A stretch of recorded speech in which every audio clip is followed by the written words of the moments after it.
Oke, kita lanjutkan diskusi pemirsa. Mas Adi, jadi kalau melihat nih Mas Adi, beberapa hari terakhir suara PSI kemudian melonjak tinggi. Banyak yang menyampaikan juga, rekan-rekan Anda, mungkin termasuk juga Anda menyatakan ini ada beberapa kecurigaan di sana. Tapi Mbak Titi tadi menjabarkan, karena memang ini suara yang masuk ada dari lubuk-lubuk PSI, jangan suzon dulu gitu. Ya, kalau bagi kita sebagai peneliti, ya, dosen, biasanya tidak terlampau mensimplifikasi apapun itu secara mana. Jadi jangan buru-buru mengambil kesimpulan. Tapi para elit ini semua bikin status semua gitu di platform media sosial mereka. Ya nggak tahu ya apa motifnya, mungkin ngerecokin gitu ya. Ini warning supaya masyarakat kita ini aware soal proses penghitungan ini belum selesai. Yang ingin saya katakan adalah real count versi Sirekap KPU ini bukan hasil resmi yang bisa ditetapkan sebagai hasil pileg dan pilpres. Artinya apa? Kalau kita mengacu pada Sirekap, mungkin ada error yang beberapa yang lalu juga diklarifikasi oleh KPU. Aduh, nggak terima loh kalau dibilang error suaranya, Mas. Enggak, ini ingin saya katakan apa? Karena yang diinput di real count versi KPU Sirekap itu adalah hasil yang kemudian di-scan, dia kirim.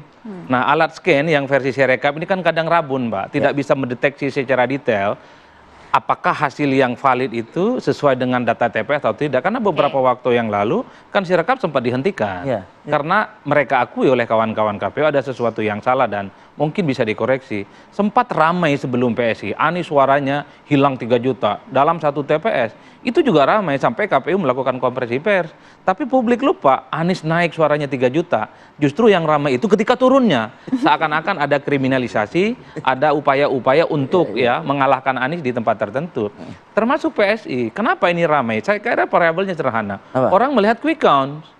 Orang melihat quick count, apapun ijtima ulama quick count itu, menempatkan PSI itu sangat tidak mungkin lolos ke parlemen, hanya mendapatkan sekitar 2,8 sekian, ditambah margin of error 1%, paling mungkin. Kabar baiknya bagi PSI, versi quick count itu 3,8%, masih nggak lolos ke parlemen. Tapi tiba-tiba sehari 2 hari ini kan meledak secara signifikan di berbagai tempat.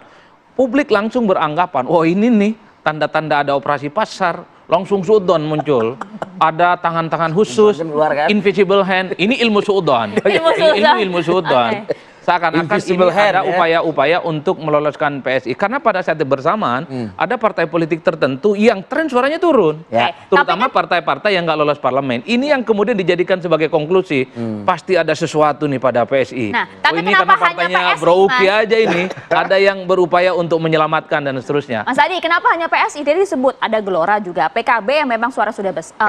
Kalau Gelora mau jumping naiknya 200.000, 400.000 dalam sehari 2 hari ini, publik juga aku yakin nggak lolos ini barang. Tentu acuannya versi quick count, kan hasil akhirnya 0,0 sekian %. Kalaupun toh PKB naik secara signifikan, orang juga tahu barang ini naik. Dan lolos ke parlemen. Yang menjadi misteri itu PSI.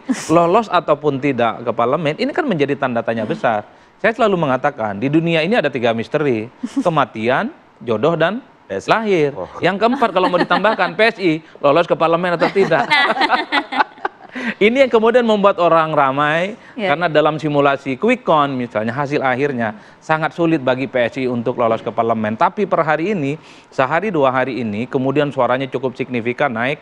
Inilah yang kemudian membuat seakan-akan ada anomali yang disengaja bahwa PSI ini luput dari deteksi soal apakah dia lolos ataupun tidak. Tapi bagi saya penjelasan Mbak Titi clear. Dan saya kira kalau kita rajin buka Sirekap itu, saya kira nggak aneh yang dimunculin Jakarta, Jawa Tengah, kemudian Jawa Timur. Daerah-daerah yang lain. Kenapa? Kalau dulu kan melihat PSI hanya Jakarta. Belakangan orang agak lupa bahwa basis-basis PNI mulai berdenyut di banyak tempat, di Banten misalnya. Terutama Banten 3 tuh, Tangerang Raya, kemudian di Jawa Tengah, kemudian di Jawa Timur. Kenapa? Karena memang expose PSI di 2024 ini kan lebih agresif dan lebih masif dibandingkan dengan pemilu-pemilu seterusnya. Terutama ketika ada foto Kaisang dengan Pak Jokowi yang tegak lurus pada Jokowi, pilihlah PSI. Partai Jokowi adalah PSI. Kemudian ada Jokowisme dan seterusnya dan seterusnya. Bagi saya inilah yang kemudian membuat kantong-kantong suara PSI itu berdenyut ketika di input di Sirekap naik signifikan. Tapi sekali lagi itu bukan hasil akhir. Sumbar, Sumut, Sulawesi kan juga belum masuk datanya. Makanya itu dia. Saya kembali lagi ke Mbak Titi. lembaga-lembaga survei pun juga nggak mau kalah seperti kayak para elit partai politik ini juga bersuara juga begitu. Artinya mengingatkan kami semua merilis quick count kami angkanya itu di 2, sekian. Artinya kalau misalnya sekarang melonjak seperti itu, apakah juga menjadi pertanyaan gitu bahwa quick count dengan sejauh ini tentu juga harusnya nggak akan berbeda kan begitu? Ya situasinya agak berbeda karena PSI kalau saya perhatikan di medsos cukup aktif mengkampanyekan atau kemudian mengkonstruksikan opini seolah-olah lulus threshold 4% itu kan. Jadi termasuk juga mengungkap survei-survei yang menyatakan PSI akan lolos ambang batas parlemen 4%. Nah jadi ketika dia narasinya ketemu, sebenarnya yang disampaikan para pollster atau surveyor itu mengkonfirmasi pernyataan-pernyataan tersebut. Apalagi ini dihubungkan dengan narasi daerah yang belum selesai prosesnya. Jadi capaian-capaian yang melampaui 4% secara tidak konsisten diambil dan diformulasikan menjadi konklusi gitu. Jadi saya kira itu yang kemudian menjadi diskursus. Jadi jangan sampai kemudian beberapa daerah yang baru muncul hasilnya konklusinya adalah kepastian lolos 4% itu. Karena tidak pasti linear nih, karena beberapa daerah yang mungkin bukan basis PSI belum masuk. Betul sekali. Jadi dari daerah misalnya gitu, tapi kita juga harus antisipasi loh. Ada daerah-daerah menurut saya harus dipantau. Karena misalnya contoh Papua, terutama Papua Induk dan pemekarannya 3 provinsi baru. Di daerah itu hampir bisa dipastikan yang namanya C hasil tidak akan pernah lewat dari 50%. Karena di sana ada sistem noken. Jadi ini harus dikawal nih. Kalau sistem noken, kepala suku atau konsensus yang menghendaki partai A atau paslon A, pasti hasilnya ke sana. Nah ini harus dipastikan juga tidak ada kecurangan. Termasuk luar negeri, Kuala Lumpur itu jumlah pemilihnya hampir 500.000 dan itu pemungutan suara ulang. Jadi hal-hal seperti ini juga tetap, saya kira diskursus ini justru membuat kita diminta untuk lebih aware terhadap proses di kecamatan, proses di Papua, dan juga proses PSU yang banyak belum selesai. Banyak ini maksudnya dari sisi jumlah suara gitu. Jadi itu yang ya ini memang dia akhirnya kompleks ya isunya, bukan hanya soal Sirekap tapi juga dikaitkan dengan lolos atau tidak di parlemen. Artinya begini, kalau nanti suara-suara dari wilayah-wilayah lain yang tentu bukan basisnya PSI, ya angka 313 itu nanti juga akan berubah lagi kan? Betul, begitu, akan sangat kemungkinan akan turun dengan sendirinya gitu ya? Betul. Agak kejam nih bahasanya. Karena basisnya kan misal contoh saling Aceh, dempet suara. Nah itu. Sulawesi dan lain-lain, itu belum masuk. Gitu. Belum masuk sepenuhnya. Termasuk, silakan. Tentunya pertama-tama kita pasti senang ya dengan kenaikan perolehan suara total PSI di beberapa hari terakhir ya. Tapi memang kita tidak bisa merayakan terlebih dahulu sekarang gitu. Karena kita juga tahu bahwa perolehan suara itu kan masih naik turun ya. Masih naik turun. Kita pernah berada di 2,5 something gitu. Terus kemudian kita naik dan kita juga mengetahui dengan pasti bahwa pada saat kita turun kita saling membisikkan ke satu sama lain, udah jangan panik, ini kantong-kantong kita belum dihitung, kayak gitu. Nah ketika kita naik pun juga kita berusaha untuk objektif. Bahwa ya kita boleh senang, tapi jangan merayakan pesta sekarang. Ini gitu. nyindir ya? Oh enggak. Ini kan, di PS ini kan anak-anaknya rasional juga. Gitu. Jadi perhitungan ini belum selesai. Kalau tadi Mbak Titi bilang ada 90 jutaan, kemarin tuh kalau nggak salah ya, kami menengok tuh ada 70 jutaan yang belum dihitung. Sementara untuk lolos ke DPR apabila kita mengincar 14% dengan asumsi participation rate itu 80%, maka kita membutuhkan suara itu sekitar 6 juta. Sehingga dan itu masuk akal menurut Anda, optimis? Kita optimis, kita tetap optimis ya. Terutama setelah kita turun ke lapangan, kita sudah memotret itu dokumen C Plano atau C1 ya, kemarin-kemarin itu disebutnya. Dan kita sudah menghitung, walaupun memang hitungannya belum selesai, tapi kita berada di atas 4%. Dan kita berterima kasih kepada KPU dan Bawaslu bahwa proses ini dilakukan secara terbuka ya. Proses penghitungan manual yang saya maksud ya, karena kalau misalnya proses penghitungan yang menggunakan AI, ini kan kita nggak bisa apa-apain.